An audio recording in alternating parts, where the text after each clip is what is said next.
Okay.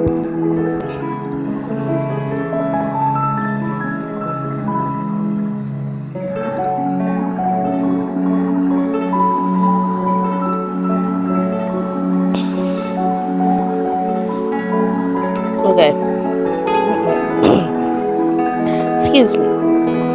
Hey guys, I'm back again with another video. It is Renee the Gamer. I just want to come in and say real quickly that this music is really loud.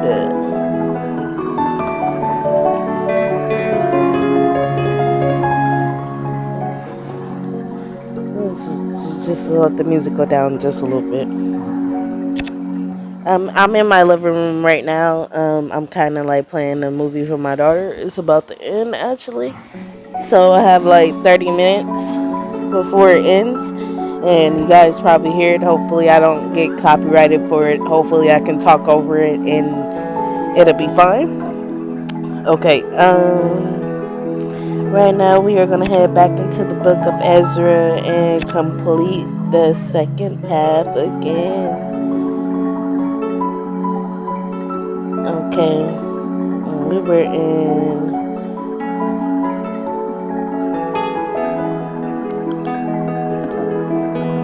Let's see. Last one was the magician. The next one is Hungry Eyes, Wheel of Fortune, Book X.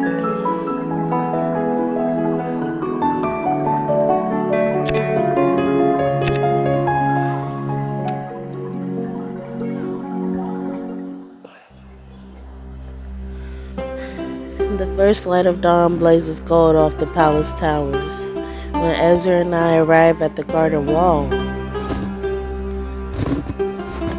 close behind him, as he runs his hand through the vines that cling to the stone. Of course I'm behind him. Found it. He takes hold of a knob in the wall, brushing back the vines on his other arm to reveal the rusty door underneath, and flashes me a look of disbelief when it opens without resistance. Unlocked. This is the servant's door. It's always locked. The guards must always be swapping shifts right now. Our luck is usually good today. We step inside. A shriek from above jolts us to attention. I squint up into the light.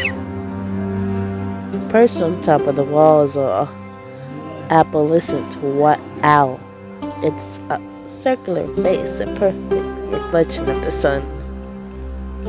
Chandra, though it is far up high above us, I see its eyes focus in on me as if they were hairs beneath from my face. It sees the very essence of my mind. Then the moment is gone and it takes flight for the towers. Chandra? She's an old friend of the Countess. She'll tell Nadia we're here. We might even get a private audience. That's good. Trying to explain everything we need to explain to her will be delicate. Our first concern is the swarm of beetles, but that's pretty straightforward. We'll need to take care with the say, how, and when we say it. When we talk about him, Ezra's gaze pierces past my shoulders towards the marble arch at the end of the servant's path. The thick air underneath it whirls and churns under the force of his stare. The twin goat heads seem to leer back. There are eyes and ears everywhere within these walls. Lions look at our ankles as we steal down. the opposite direction, into the maze. It doesn't take long for us to find our way soon. We duck into the canopy of the sleepy willow tree in silence. Asra parts the foam-like branches to look around. Other than bird song, there is only the babbling of the fountain beyond. The Countess hasn't been sleeping well. Tosses and turns. Right, Chandra might have trouble waking her. Why don't you stay in the garden for now, Foss? Find somewhere to hang. Obediently, she slips off his arm into a hole at the root of the tree and out of sight. I round the other side of the board trunk, running my fingers over the bark. A shudder runs up as a response. Whoa, I just felt your touch. I look down at my hand and under fingertips at the dips and valleys engraved in the bark. Renee. My name? My magic glistens along the symbols and fades. Ezra drops the willow weepers to stand beside me, wincing at the painful carving. You know by now, don't you, that your first memory of me wasn't the first time we met? I know. That image at the very beginning of my hazy memory, at the sight of his face, I had already known him then. He nods softly and takes my hand as I stare at the lines of my name in his irregular script.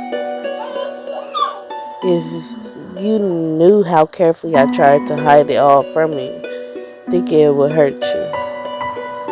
And then this is right here. It's amazing that I could forget the place my mind was in the last time I was here. I missed you so much. When it rained loud enough, I could lean against the tree and call out for you as many times I wanted. He rests his forehead against the bark, the careful shape of my name. What was I doing then? When he was here at the palace calling for me, where was I? The question burns in my chest, but as I watch him slide his thumb over the grooves, it catches in my throat. I should heal it over. Don't. The sound of my voice shakes him out of reverie. He might not have meant to say so much. Why not? It connected me to our past together. I don't want to lose it. That's a nice way to look at it. He lets his hand fall to hang helplessly at my side, sighing deeply. I tried to keep the past as distant, not to fall back into that despair. I guess I've always wondered, is it really better for you to know? There's still so much to tell you, and I don't know if you're ready to hear. My heart is racing, looking at his tortured profile. I truly don't know if I'm ready either. What happened to us? What happened that I left him with the scar that was erased from me? A sharp cry. Ezra glances towards the fountain before he takes me by the shoulders and looks me in the eye. She's here. Remember, even if all we want to do is explain, you never know who's listening. Eyes and ears. When we emerge from the maze, the Countess is with her, out on the balcony waiting. Most esteemed magicians, welcome back. Trust you have a wealth of secrets to share? Yes, Countess. If only it was better news. Whatever the news, I'm ready to hear it. Come sit. This is the last night's tea. But I have not stopped drinking it. I heard Gay's gesture recline the stairs to join her on the veranda. Asra's aura shrinks and shifts color to give off a neutral calm. Forgive me if I am not at my sharpest. Preparation for the masquerade has been exhaustive. My sleep last night was particularly disturbed. Tell me, then, what did you find? The doctor, perhaps? Beleaguered hope glimmers in her eyes. Asra and I looked sidelong at each other. We found something worse. Something worse? Potentially. But we seem to have made it here before the swarm. Before the what? We found red beetles. You know, the ones that everyone thought were gone. My word. Red beetles? I have never gotten my hands on a live specimen. Our hands might be full soon. We unearthed a whole nest of them northeast of here. They flew up out of the ground into my face. And I think they're headed this way. My goodness. This is 1,000 times worse news than I expected. I may have to quarantine you both. Guests already begun to arrive. What can we possibly do to stop a swarm of insects? Did somebody say swarm of insects? Two of the courtiers appeared. Their presence making my pulse start to race. I rack my brain for their names. The first, Procurator Volta, who cowers eagerly to Nadia's side. The second is Potavera girl. Volgura. I like that name, Volgura. Volgura. Pontifex, Volgura. Crushing a beetle in their merciless metal grasp. My house has been infested with these things. They have been coming in an easterly wind. They have? For how long? Excuse me. For about 1 hour, which is why I have arrived at the party early and furious. And I, Countess, have arrived early and so very hungry. What is this? Your magicians are multiplying. Procurator Volta, I remember you. You have a sharp nose. You could smell the plague. Yes, the scent is oncoming death makes my starving teeth water. Your work separating be-plague food from plagueless was essential, Volta.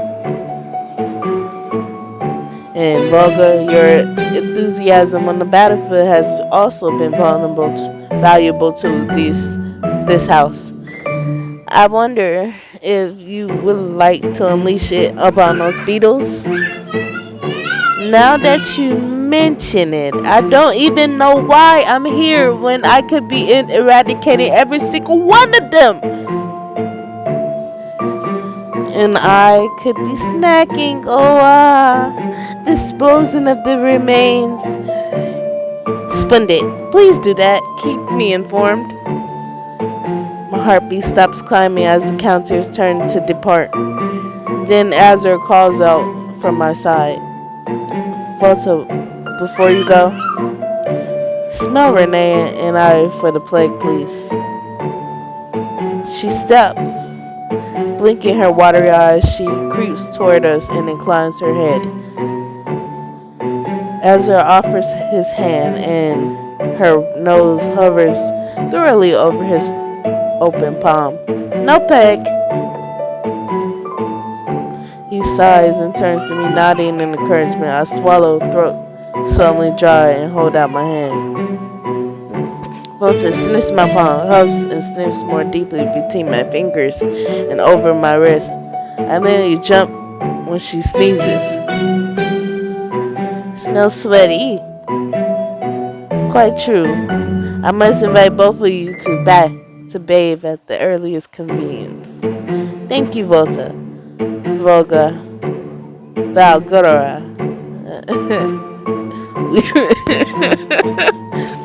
We would be in the touch. In touch. Wow. Got me fucked up. Excuse my language. This still got me messed up. Once dismissed, the countiers skitter away. Nadia gives us a wide-eyed look, sipping her tea until they're gone. So, a smart insects. I must admit, of all my nightmares, I did not foresee this one coming true. You said your sleep was disturbed last night, Countess. Was it nightmares? Yes, I believe they must be related to the stress the masquerade is only 3 days away. The nearer it grows, the more my subconscious haunts me. The images become more vivid. Do you remember them when you wake? Do you think you could describe them? The Countess her hands twist in her lap, her jaw tight. Then she leans forward and speaks in a quiet, sleepless voice. It sounds silly to put into words.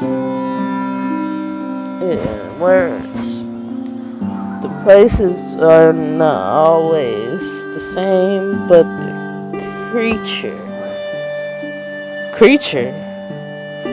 the goat, white, red eyes. Does it sound familiar? Of course. A sneaky glance at Elzer's profile while he clings to the Countess' half-whispered words. In my dreams, it wanders the palace, screaming, shrieking, striking the walls. I saw it in the kitchens last night, bent over the remnants of supper, steeping, bellowing from its nostrils, drooling, haking from its mouth. It felt so real. She peers down into her tea, long gone cold, swirling it with a conflicted expression. Silly, said I as I said.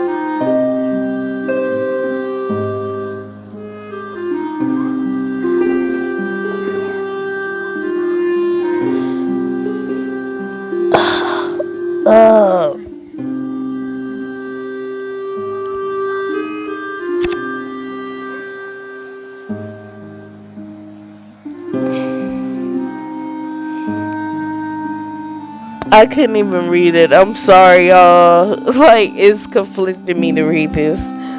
Cause, like, it's giving me a headache. Cause I know, oof. Like, to go into characters. Especially Nadia's character gives me a headache, like, for real. Excuse me again. I have asthma. Now let's finish. When we saw the palace from the woods, it was shrouded in a sticky aurora. You can't mean what you're sensing is no dream. I feel it too. We both do. As much as we've excited for the masquerade, no one has forgotten the past. It would make sense if the preparations are stirring up the old energy. Now that you mention it, the master bedroom was recently renovated. I wonder if that may have agitated the energy. It's alright. If it's alright with you, Renee and I could do a blessing on the room.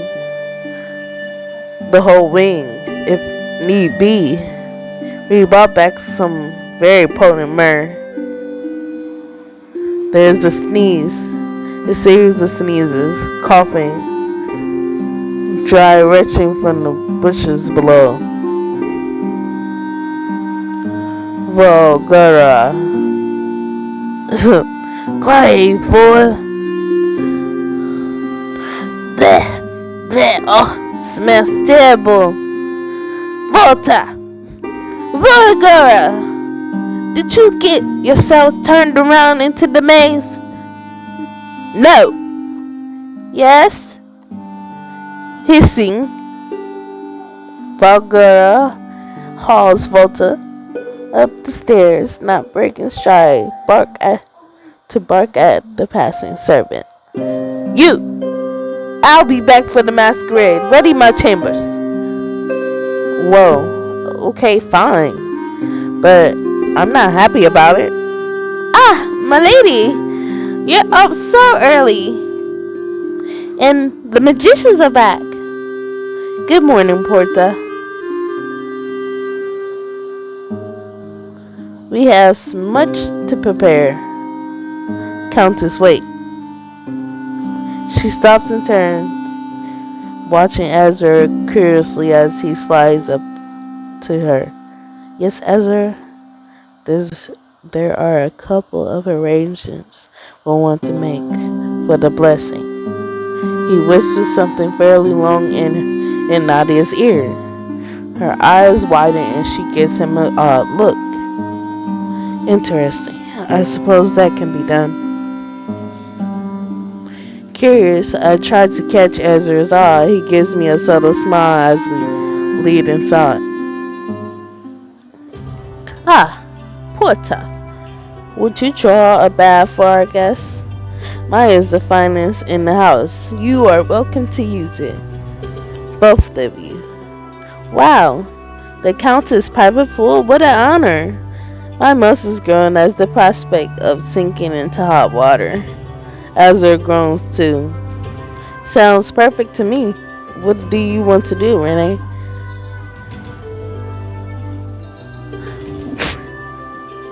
I'm sorry, guys. Like when I tell you guys I'm gonna do this again, I'm gonna do all these again. Like I swear, like these stories to get good, and I'm probably gonna go down the positive right again, and I'm gonna choose to bathe separately. No, but when I get like really monetized and start getting more further into this, I'm probably gonna be able to choose like the coin options. Like I need 5,000 coins or something. Why don't you try the Countess's bath then? It's not to be missed. I have no doubt that Azra made a use of the finest pool in the house when he was here. Alright. Wonderful. You can come with me. Porta, would you see Azra to the second finest bathroom in the house? Would that be the master bath chambers? Oh, I suppose it would. I'm not certain that they have been maintained. They have, my lady, all spruced up for the masquerade. Is there a second finest bath in the house? Absolutely. We are led our separate ways, and the Countess leaves me in the care of her excellent staff. I am scrubbed from the stem to stern by gentle hands. My clothes receive a look of shock before they're whisked away. I am given a sleek robe in their place and make my way barefoot back to my room. When I close the door, Asra is already seated on my bed, gleaming in his damp robe. Looks like our old clothes are still being laundered. Oh well. Why is it laundered? Laundered. I said it. Laundered. This sounds retarded. Oh, excuse me. I shouldn't have never said that. It just sounds incompetent. Really, it just sounds incompetent. I should have never said retarded, but it does sound incompetent. Highly competent to make the word laundered, because laundered means something else, I feel like. But let me go ahead. Laundered. Oh well. They're aren't exactly the outfits I imagine, but they'll work. Well, if I look as tempting as you do in yours, they'll definitely help. Help with what? He shifts his gaze from wall to wall, even the ceiling and floor before he leans to speak in my ear. I thought we would feel more of a presence here, but no one is watching us right now. Out of a guy like him and suspicious, it's almost like he's hiding. But Nadia would need to see for herself what we're dealing with. My plan was to lure him out.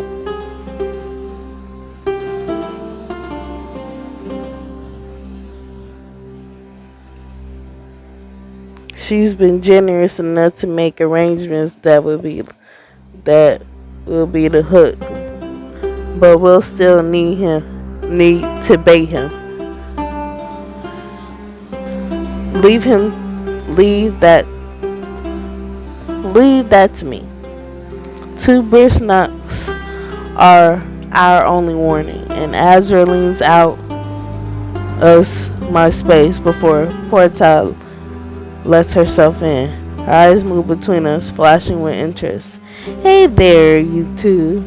The room's been readied to your very mysterious specifications. I'm not gonna ask what you all have planned for all that food, but don't go wasting the golden goose. We won't. That's all I ask. Right this way. Magicians, the master chambers awaits. Okay. We already hit into chapter 2 of book X. So we're gonna go ahead and get into that real quickly soon. And I would like to thank you guys again for watching. Please like, comment, and subscribe. If you want to hear more, please let me know. If you don't, it's okay. That's fine with me. I'll still continue to post, and I will still continue to read because this makes me happy. Thank you. And I am out of here.